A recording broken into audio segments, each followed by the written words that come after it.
কানাইয়ের পরিবার জানে নদী শুধু মাছ দেয় না, সে পরীক্ষাও নেয়। কখনো ভরা মৌসুমে ঘরে থাকে প্রাচুর্য, আবার কখনো নদীর পানি শুকিয়ে গেলে বা জলোচ্ছ্বাসে জাল ভেসে গেলে আসে অনাহার। তবুও নদীর সঙ্গে তাদের সম্পর্ক কখনো ভাঙে না। সন্ধ্যায় যখন কাজ শেষে কানাই বাড়ি ফেরেন, তখন তুলি তার মাছ ধরার গল্প শোনে আর নির্মল জালের খুঁটিনাটি ঠিক করে। মালতী তখন চালের গুঁড়ো দিয়ে তৈরি মাছের ঝোল আর চিতই পিঠা নিয়ে বসেন।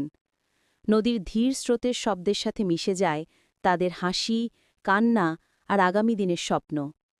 চরবাউলি গ্রামের নদীর কোলে কানাই আর মালতী একটি সাধারণ জীবন যাপন করেন। তাদের জীবন একটা খোলা বই, যেখানে আছে কঠিন সংগ্রাম, আছে অদম্য ভালোবাসা, আর আছে তিতাস নদীর মতোই গভীর এক আশা। এই আশা নিয়েই তারা প্রতিদিন নতুন ভোরে জালের কিনারায় বাঁধেন নতুন স্বপ্ন।